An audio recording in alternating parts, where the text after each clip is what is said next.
Al-bayan itu berarti pinter, pandai bicara. Nah, dalam pandai bicara ini Allah Ta'ala sudah banyak menjelaskan di dalam Al-Quran, macam-macam pandai bicaranya. Barang siapa yang beriman kepada Allah dan hari akhir, maka berkatalah yang benar. Kalau tidak bisa berkata dengan yang benar dan baik, khairan itu baik dan benar gitu, diam. Idza kadzibal abdu, apabila ada seorang hamba itu berdusta, kizbatan, dengan satu kali saja dusta, taba'ada anhul malak, maka malaikat itu akan menjauh darinya sejauh mailan 1 mil.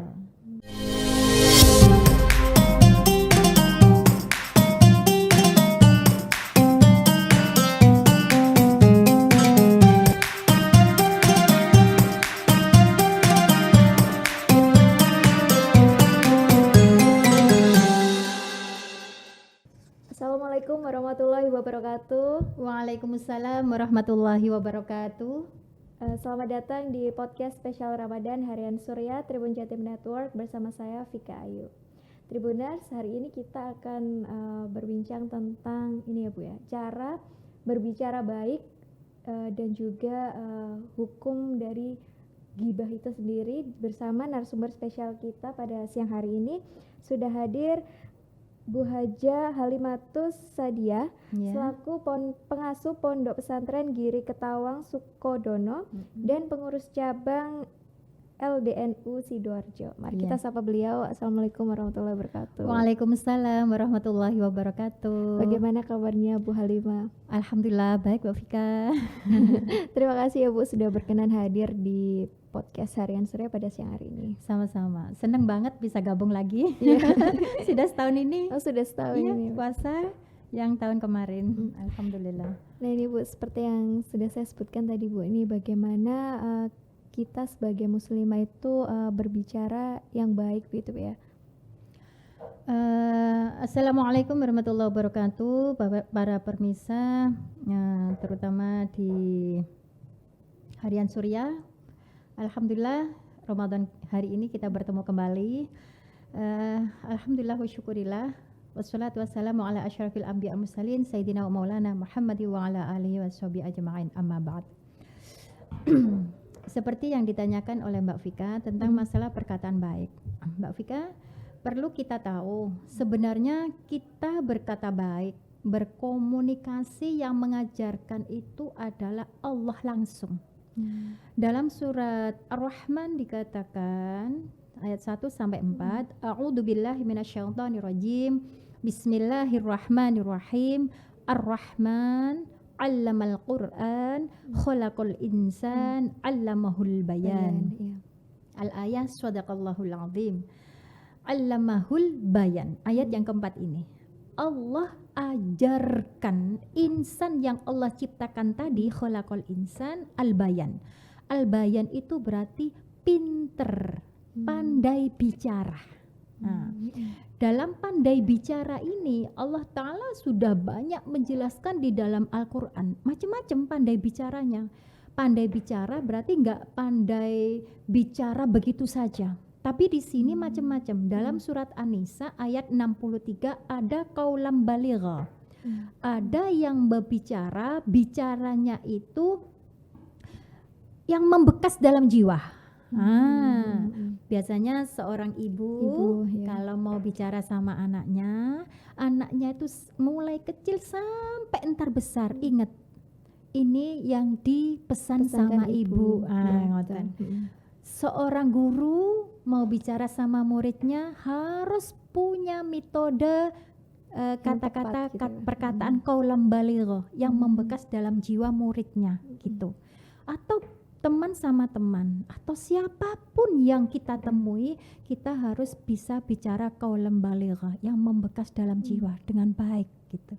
Terutama suami istri juga supaya tidak terjadi pertengkaran. Yang kedua, ada perkataan qaulan karimah.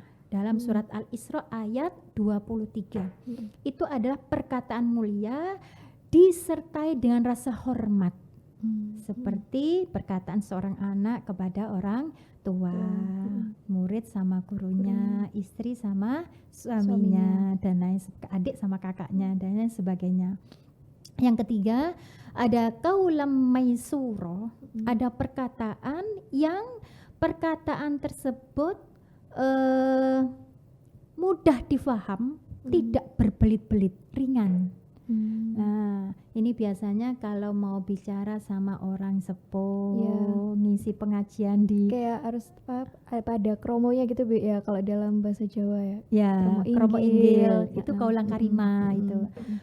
Atau mungkin kalau mau bicara sama seseorang yang mau mengungkapkan sesuatu ya supaya orang tuh mudah paham ya pakai kaulam maisuro, jangan berbelit-belit, langsung biasanya To the ojo point bulet gitu. po kata Betul, iya. opo karepmu katanya orang Jawa Iya, gitu. betul. Ini orang ini bulet gara-gara nggak ngerti kaulam maisuro juga kan. Iya. Itu. Yang keempat ada kaulan layyina. Ada perkataan lembut yang enak didengar. Lembut yang enak didengarkan ada kalimatnya lembut, baik ngomong lembut tapi nyekelekit. Oh Ya, iya. kata orang Jawa. Betul, nyelkit. Nyakiti hati. Itu bukan kaulan layyina, tidak sesuai dengan apa yang diajarkan Allah dalam surat Toha ini ayat 44. Yang terakhir Allah ajarkan kaulan sadida. Ya ini yang jenengan karepi juga, yang sesuai dengan judulnya tadi, jangan sampai menghibah. Yaitu ucapan lurus, benar, yang keluar dari hati yang bersih dan suci. Itu kaulan sadida. Berarti kayak apa ya Bu tadi jenis perkataan yang kurang disukai dalam Islam itu adalah yang berkata-kata buruk gitu ya Bu ya.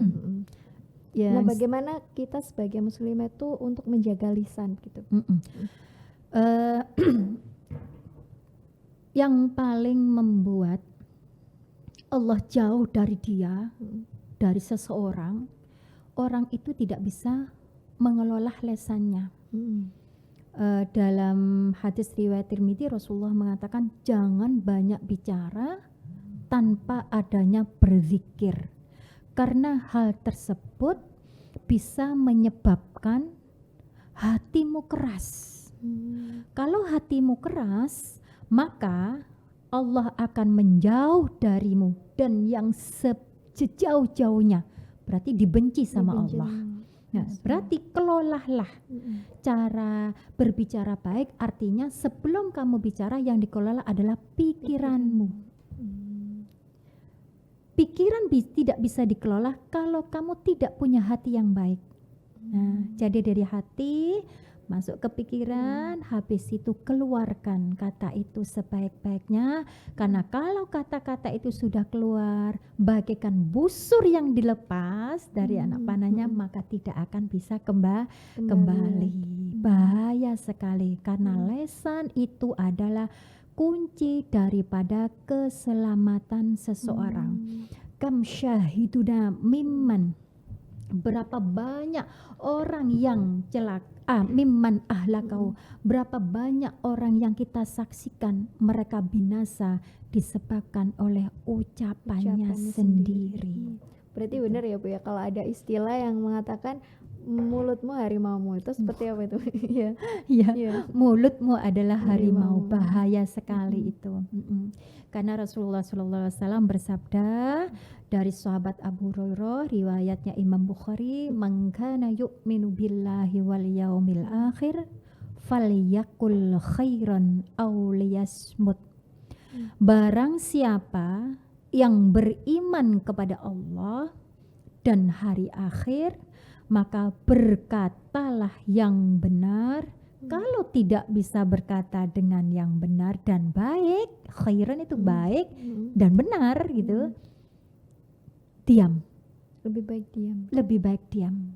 Artinya berarti menjaga lisan ini dikaitkan dengan keimanan seseorang kepada Allah dan hari akhir. Nah, sangat dalam sekali. karena hubungannya nggak hanya di dunia, tapi sampai nanti di akhirat gitu. Nah, tadi juga ada istilah yang lain Bu, ini berarti diam tuh emas ya Bu ya itu. Nah, tapi pada momen seperti apa sebaiknya kita tuh diam tapi juga ada waktunya kita berbicara itu seperti apa? Kadang gini, Mbak Vika, kita itu ada momen-momen yang harus kita betul-betul angkat bicara. Iya. Nggak boleh diam. Pasti itu satu guru pasti ya. Iya. Mubaligh, seorang kiai atau kayak saya ini kalau diam Mbak Viva bingung kan, Mbak Vika. Orang tua, terutama ibu yang katanya anak-anak ngomel aja gitu. Tapi ibu ndak akan tinggal diam pada saat dilihat anaknya tidak benar, baik sikapnya, perilakunya tadi, ataupun cara bicaranya. Jadi yang mendidik itu di rumah ibu. Jadi yang sering ngomel juga ibu. Jadi ibu itu memang harus bicara, memang harus, nggak boleh diem gitu saja. Terus kalau kita ketemu sama teman, pada saat kita nggak pernah ketemu atau sering cuman ini lagi ketemu, lah harus awali dengan apa kita bicaranya yang baik, khairan apa? Assalamualaikum warahmatullahi wabarakatuh. Itu yang pertama kali uluk salam yang paling mendapatkan maufirah dan rahmat Allah loh. Yang paling dicintai Allah. Siapa pertama kali bertemu, kedua-duanya muslim ini bertemu, terus yang pertama kali itu menyapa uluk salam, ya itu yang paling dicintai Allah gitu.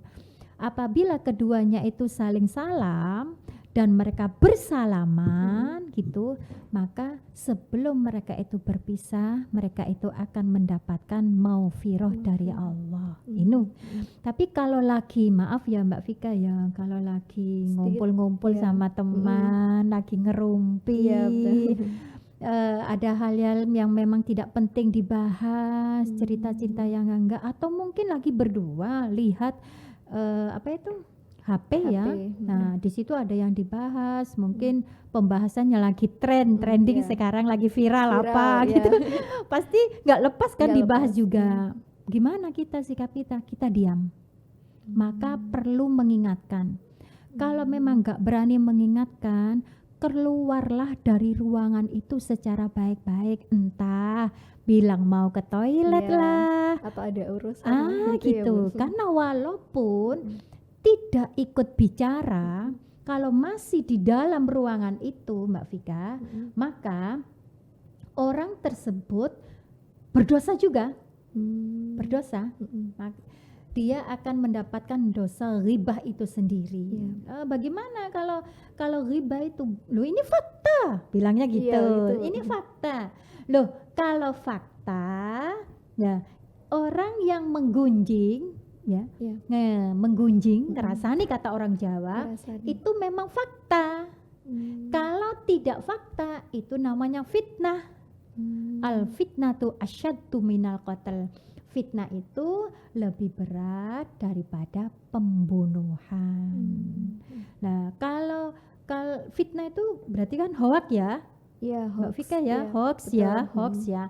Nah, kalau kita sampai melakukan hal-hal yang berupa bau kedustaan, bohong, hoax itu tadi, sebagaimana yang disabdakan oleh Rasulullah Shallallahu Alaihi Wasallam, idza kadzibal abdu, apabila ada seorang hamba itu berdusta, kizbatan, dengan satu kali saja dusta, taba'ada anhul malak, maka malaikat itu akan menjauh darinya sejauh mailan 1 mil. Kenapa? Min nitsni maja'abi, karena saking busuknya bau orang yang berbohong tadi, yang bikin hoax tadi itu tadi. Satu, padahal hanya satu. Nah, 1 mil itu berapa ya kalau dikilokan? 1 mil itu 1609 kilo. Jauh sekali. Kalau malaikat saja nggak mau mendekat, bagaimana mungkin ada kasih sayang Allah mendekat? Bagaimana mungkin ada aura-aura baik yang datang kepadamu? Kehidupan yang baik. Oh, ini nasib baik. Uladzubillah min syarri dzalik. Pastinya di situ semuanya aura negatif. Bisa jadi hatimu tidak akan pernah merasa tenang. Ya, bisa jadi kehidupanmu tidak ada puas ya, Bu. yang baik. Tidak akan merasa puas, ya, selalu berprasangka buruk dan akan bertemu dengan orang-orang yang sama-sama buruknya. Nah ini Bu, kebetulan Ibu membahas tentang rumpi nih Bu. Nah ini kan saat-saat puasa nih Bu ya, bulan Ramadan nih. Nah mungkin banyak ya Bu, masih banyak di antara kita tuh nggak lepas dari ghibah itu sendiri. Nah ini hukumnya seperti apa Bu kalau dalam Islam, rumpi saat puasa? Ya ayyuhalladzina amanu kutiba alaikumussyam kama kutiba alal ladzina min qablikum la'allakum tattaqun. Allah Ta'ala berfirman, kita diwajibkan puasa sebagai orang yang beriman sebagaimana umat-umat terdahulu, la'allakum tattaqun, berharap betul kalian menjadi orang yang bertakwa, takut kepada Allah. Apa sih artinya bertakwa itu? Yaitu menjalankan perintah Allah, menjauhi larangan Allah, sirron wa alaniyatan, baik ada dan tidak adanya orang. Jadi kalau sampai kita itu ngerumpi, ya, dan yang dirumpikan tidak ada orangnya, coba kalau ada orangnya berani nggak? Selalu di belakang. Dia itu takut sama orangnya. Kalau dia ngerumpi berarti dia tidak takut sama Allah. Berarti puasanya tidak membawakan efek baik untuk dia. Lah, tuas poso jari orang Jawa. Tiwas gitu ya. Tiwas tatuas. Tiwas Bu. Tiwas. Iya. Ya. Ada yang bilang tuas lo ya. Tiwas puasa, lapar, haus gitu ya, capek juga. Tapi ternyata dia tidak mendapatkan pahala puasa. Itu yang salah satu adalah berkata bohong tadi itu, ngerumpi juga, perkataan yang jelek. Nah, jadi pahala puasanya akan batal. Kasihan juga kan, orangnya berpuasa tapi ternyata tidak mendapatkan pahala. Ketika dia meminta pahala puasa di bulan Ramadan nanti di akhirat, ditunjukkan bukunya kosong, malah jadi dosa. Ini yang akan memberatkan bagi dirinya. Lalu bagaimana Ibu tips atau caranya begitu Bu agar kita itu terhindar dari ghibah itu tadi Bu? Kayak maksudnya selain tadi kata Ibu izin ke toilet atau maksudnya kita tidak bertemu dulu dengan teman-teman kita atau Mbak Vika, untuk di bulan suci Ramadan ini banyak hal amalia yang kita lakukan. Memang silaturahim itu penting. Walaupun nggak saling bertemu secara fisik, kita cukup melalui Zoom, WhatsApp itu ya, atau Zoom katanya Mbak Vika ya. Jadi cara menghindari ya sudahlah, kita fokus dengan amalia di bulan suci Ramadan dulu. Di situ kita banyak-banyaklah baca Al-Qur'an. Sudah hatam nggak Mbak Vika? Nah, waktu itu kurang 2 juz lagi Bu. Alhamdulillah, hebat juga ya Mbak Vika. Ini puasa dapat 14 hari kurang 2 juz. Nah itu kan selain baca Al-Qur'an itu menghindari pikiran yang negatif, bisa juga menghilangkan rasa gundah, hati yang tidak tenang. Baca Al-Qur'an itu bikin hati hayem kan, enak gitu rasa, apalagi ini di bulan suci Ramadan. Kemudian kalau amalia di bulan suci Ramadan, tipsnya di situ banyak-banyaklah berzikir. Berzikir itu apa saja? Lah, berzikir di situ kan bisa juga dengan wirid, seperti banyak baca istighfar, karena 10 hari Ramadan yang kedua ini mulai dari 11 sampai 20 itu kan kita mengejar maghfirah Allah. 10 Ramadan yang pertama 1 sampai 10 kan rahmat Allah. Nanti yang terakhir baru itqu minan nar, pembebasan dari api Dosa, neraka ya, gitu. Jadi sekarang perbanyaklah baca istighfar, mengakui banyaknya dosa kita, jangan ditambah dengan banyaknya dosa seperti ngerumpi itu tadi. Iya. Kan orang tuh kadang gini, aduh aku nggak bisaan ya. Yang mengerti diri kita adalah diri kita sendiri. Aku kabeh kepethuk konco iki, pas teleponan pasti aku ngerasani loh. Dan Iya. paham kan gitu loh. Jadi usahakan nggak sering berinteraksi sama orang itu tadi. Jenengan kiambok yang mengerti atau nggak interaksi bertemu langsung gitu. Jadi selain memang berzikir wirid itu tadi, istighfar, banyak sholawat dan lain sebagainya. Sekarang ini banyak di musola, banyak di masjid-masjid Iktikaf ya, Bu ya? ngaji Ngaji. kitab, gitulah. Sorokan seperti kayak khotaman kitab gitu, atau pengajian cari wong Jawa ngaji kuping masih nggak gawa kitab mboten nopo. Yang penting ikutlah pengajian, bisa waktu subuh atau asar, orang-orang mau buka puasa itu. Nah, jadi nggak ngerumpi lagian, sudah sibuk dia dengan dirinya sendiri gitu. Jadi untuk banyak-banyak zikir itu kan artinya mengingat Allah. Jadi mengaji itu membuat dirinya itu ingat selalu sama Allah. Baca istighfar ingat selalu sama Allah. Baca Quran juga ingat selalu sama Allah. Toh nanti malam juga sholat taraweh juga. Jadi perbanyak sholat, zikir. Jadi sholat apa? Bukan sholat wajib. Kalau wajib Sholat kan memang sunnah, wajib iya. ya. Kali kalau untuk menambah mengingat kepada Allah, ya tambah juga sholat sunnah kita, seperti kita sholat tahajud, ya, sholat duha. Jangan lupa masa sholat wajib saja, kan ada rawatib, ada qobliyah ba'diyah. Insya Allah dengan kita menambah zikir kita kepada Allah, baca Quran, kita ikut pengajian di mana-mana, kita juga berzikir, kita juga membaca wirid, insya Allah kita terhindar dari yang dibilang rumpi tadi.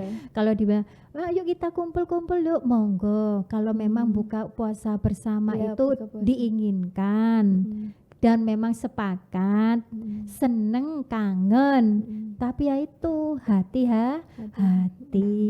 gitu. Kalau sudah buka puasa, kalau bisa ada rondonnya lah. Kalau lagi membuka puasa kita jam segini, ayo walaupun sak koncoan SMA, sak koncoan SD, SMP atau apa itu biasanya kan gitu. Oh, ayo kita pertama MC, ada kiroatnya, paling nggak ada kultumnya nanti terakhir untuk membuka sama hati sholat lebih maghrib baik. ya Bu, biasanya yang terlewati. Habis itu baru sholat maghrib lah, usahakan. Biasanya kan banyak hal yang terlewatkan. Itu ya. Kalau memang buka puasa bersama-sama silaturahim, sama ninggalkan sholat fardunya, tapi ya kalau dihitung-hitung nanti, ya silaturahim itu memang dibilang sunnah, muakkad, iya, mendekati wajib, dia mengatakan wajib gitu. Kan dosa kalau kita memutus, tapi kalau gitu kan nggak niat memutus gitu loh. Jadi ya kalau menurut saya sih mending buka puasa di rumah. Kapan lagi sih kita momen-momen kumpul sama orang tua gitu, sama anak-anak juga, sama suami, sama istri ya. Kalau mau buka di luar ya sesekali saja, monggo mboten nopo untuk mempererat tari silaturahim gitu. Baik, luar biasa ya Bu Halimah. Tribuners, nggak terasa ya Bu, sudah 20 menitan kita berdiskusi. Nah, yang bisa mungkin saya simpulkan sedikit dari obrolan saya dengan Bu Halimah, sebagai muslimah yang baik kita harus berkata yang baik begitu ya Bu, karena seperti yang dikatakan Bu Halimah tadi, lisan itu yang akan membawa keselamatan seseorang. Dan untuk di bulan Ramadan ini atau di bulan lainnya tuh sebaiknya kita menghindari yang namanya ghibah ya Bu. Ada banyak cara kita bisa menyibukkan diri dengan beristighfar tadi ya Bu, kemudian sholat, dan sholatnya itu bisa juga sholat di luar sholat wajib ya Bu ya, sholat sunnah. Nah, Tribuners, semoga apa yang kita diskusikan pada hari ini membawa kebermanfaatan bagi teman-teman Tribuners. Terima kasih Bu Halimah. Sama-sama. Sampai jumpa di podcast selanjutnya. Assalamualaikum warahmatullahi wabarakatuh. Waalaikumsalam warahmatullahi wabarakatuh.